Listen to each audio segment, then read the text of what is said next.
नमस्कार। कैसे हैं आप सभी? आज की इस वीडियो में हम बात करेंगे कि प्रेगनेंसी के दौरान हमें अगर इस तरह के सिम्पटम्स अपनी बॉडी में दिखाई देते हैं, तो हमें सिज़ेरियन यानी कि सी सेक्शन डिलीवरी के लिए अपने माइंड को तैयार कर लेना चाहिए। हाँ जी, तो चलिए शुरू करते हैं जल्दी से बिना देर करे और ताकि आप भी जल्दी से जान लें कि ऐसे कौन से सिम्पटम्स हैं और जल्दी से देख लें कि आपके साथ तो ऐसा कुछ नहीं है, ताकि आप भी अपनी आने वाली जर्नी को अच्छे से प्लान कर पाएँ। तो पहला सिम्पटम क्या है? पहला है कि अगर आपकी प्रेगनेंसी जो है वो नेचुरल नहीं है, वो आईवीएफ के थ्रू हुई है। आईवीएफ के थ्रू होने वाली प्रेगनेंसीज में ज़्यादातर क्या होता है, एज इशू होता है। जब हम हर तरीके से हताश हो चुके होते हैं, नेचुरल प्रेगनेंसी हमारी नहीं हो पा रही है, हर तरीके से हम ट्रीटमेंट कराने के बावजूद भी प्रेगनेंसी पाने में नाकामयाब रहते हैं, तब हम यूजुअली आईवीएफ का रुख करते हैं। तो इन सभी चीज़ों में क्या होता है, हमारी एज जो है वो थोड़ी सी बढ़ जाती है वेट करते करते। तो इसमें क्या है कि अगर हमने आईवीएफ के थ्रू प्रेगनेंसी पाई है और हमारी एज 35 साल से ऊपर हो गई है, तो हमारा सी सेक्शन होगा। डॉक्टर्स आपकी और आपके बेबी के हेल्थ के लिए यही आपको रिकमेंड करेंगे।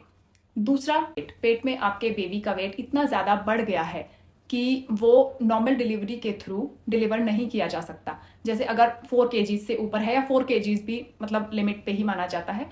अगर 4 केजीज या 4 केजीज से ऊपर है तो आपको सिजेरियन डिलीवरी का रिकमेंडेशन डॉक्टर्स देंगे। तीसरा सिम्टम है कि अगर आपकी प्रेगनेंसी में कुछ कॉम्प्लिकेशंस हैं, जैसे आपकी एक्टोपिक प्रेगनेंसी है या फिर आपको जेस्टेशनल डायबिटीज जैसे इश्यूज आ रहे हैं अपनी प्रेगनेंसी जर्नी में, तो डॉक्टर आपको बिना किसी रिस्क के सिजेरियन का ही सजेस्ट करेंगी। वो नहीं चांस लेंगी कि आपको नॉर्मल डिलीवरी के लिए पुश किया जाए।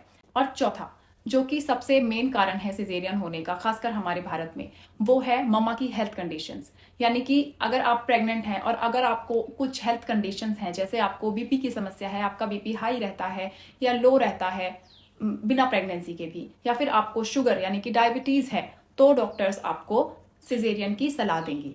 तो ऐसे केसेस में, ऐसे सिम्टम्स में आपको अपने माइंड को शुरू से ही तैयार कर लेना है कि आपकी डिलीवरी सिजेरियन के थ्रू होगी।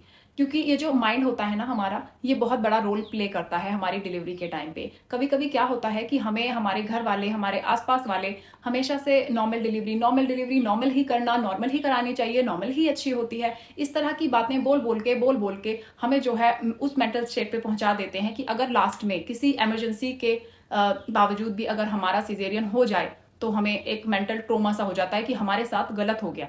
गलत नहीं होता है, डिलीवरी कोई भी गलत नहीं होती है, ना सिजेरियन गलत होती है ना नॉर्मल गलत होती है। दोनों डिलीवरीज का जो मकसद है वो आपको और आपके बेबी को स्वस्थ रखना है।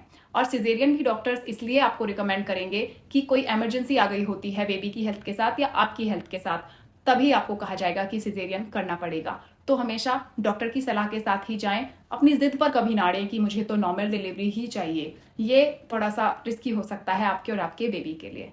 उम्मीद है आपको वीडियो बहुत अच्छी लगी होगी और इसमें दी गई जानकारियां आपके काम आएंगी। अगर आपको अच्छी लगी हो तो वीडियो को लाइक करें, चैनल को सब्सक्राइब करें। धन्यवाद।